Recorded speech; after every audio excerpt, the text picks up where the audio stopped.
Today I wanted to talk about what people are really searching for when they show up on YouTube or do a Google search or call somebody looking for support, what they're really looking for. And what they're looking for emotionally is hope, relief from the pain. They want to know if what they're experiencing is normal, because a lot of people feel like they're going crazy in the first few months, especially. They absolutely feel that way. So, and later on, even as it changes and morphs into something else, there's still that question of, is this normal? And will I ever feel any better? So all of the questions that people ask, the things that people talk about, kind of fall into that realm. And I would add, what do I do? What do I do about it? Help! What do I do? The unfortunate part about grief is there are things you can do, but a lot of it is just being present to what's going on. And that is mighty uncomfortable. I get that. I totally get that. It's mighty uncomfortable. So let me answer the questions. Is it normal? 90% of what people experience is normal. Some people will go down to saying 80%. I could even stretch it up to more like 95% in my personal opinion about this, but I split the difference at 90%. I would say 90% of all grief is normal. It feels crazy. It feels like you're slogging through quicksand. It feels like it's never going to get any better, and it often feels like you must be doing something wrong. This can't possibly be right, but it is. It is. One of the places that people get hung up is because it changes over time. What's normal in the first 3 months, which is disorientation, trouble sleeping, having trouble concentrating, feeling thoroughly overwhelmed, and tearful a lot, not always, but often, and really hard time. And it is hard to imagine that you're ever going to feel any better. And it's hard to imagine that this is normal. So, yes, as I said, 90% of it is. If you have any doubts, check in with somebody. One session. I do single session consults. One session. We can answer all sorts of questions. You make a lot of progress in just one session. So know that that's available. As people move into the second half of the first year, it's a slog. It's a slog. There are all sorts of feelings coming up. The roller coaster whitewater rafting piece is still going on, but it is not as dramatic. It doesn't change as quickly. It's slowing down, that craziness. But there's still lots of hard things to deal with. The regret, the guilt, the things that you might have been ruminating in the first 3 months. By the time you're at 7, 8, 9 months, you have the capacity to work through those things in a reasonable way. And then issues come up often, the fear of forgetting them often will hit somewhere in the second half of the first year. You're not going to forget them, I promise.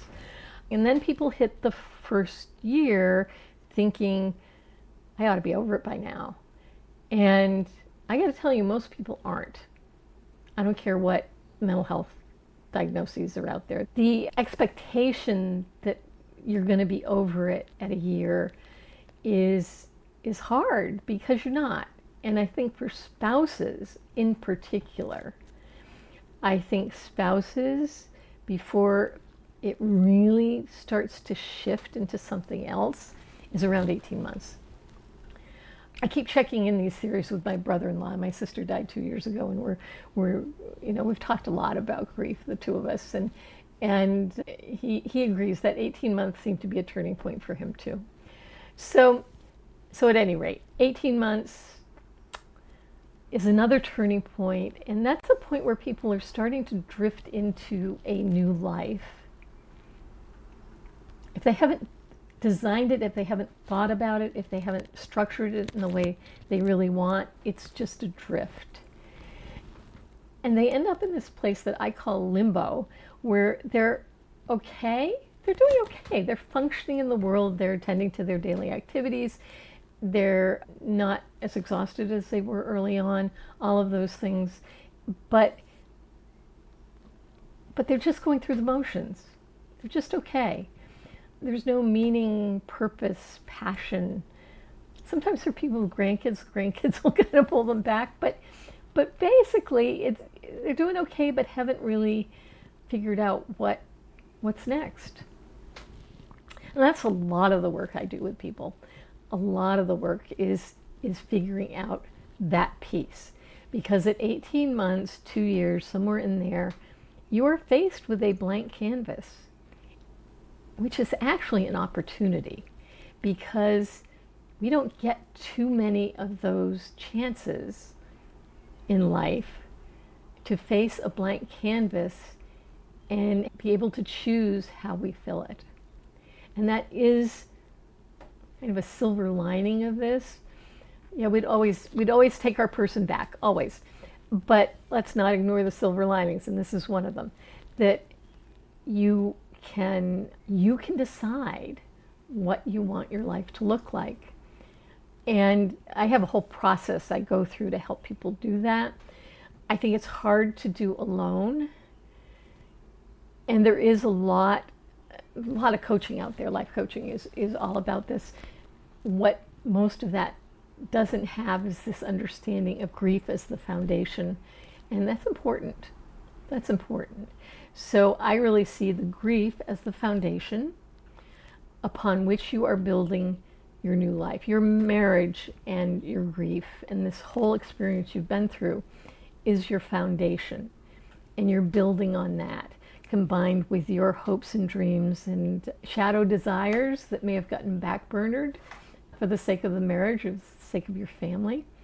And there's nothing wrong with that. People do that all the time. That happens in every marriage, every relationship that happens. So nothing wrong with that. But here you are with an opportunity to kind of look at those things that you might have backburnered and might want to pursue now. So you have this opportunity to really fill the blank canvas. But you need help, and a lot of coaching can offer some of that, but it doesn't offer the background in the grief and how that informs where you're going, because it often does. More often than not, it does. So you see how it changes. You see how it changes. So we go from those questions of, is this normal? Will I ever feel better? And what do I do? It changes depending on where you are in the process. But those are questions that follow you throughout. Because every time you reach a new space, you're going, is this normal? What do I do with it? Is this it? Is this as good as it gets? You know, that's just the nature of it. Eventually, the answer is, yeah, this is as good as it gets because it's really good. Yeah? And it can be really good. And I want to convey that. I know when you're early on in the process, it just feels great. She's just full of it. She's just full of it. I get that. I understand that. And I'm going to say it anyhow, because you will feel better. You will get there. And I would encourage you to get support along the way. You may not need it through the whole thing. Again, it might be a single session. It might be coming to a group for a few months, or staying for a long time. I mean, the choice is yours. But I do know that support really, really helps. And unbiased support. Our families have agendas. Our friends have agendas too. They want us over it. They want us back. And we may not be back in the same way. So, and you need a space to be able to explore that. So at any rate, thanks for being here. Till next time, take care. Bye-bye.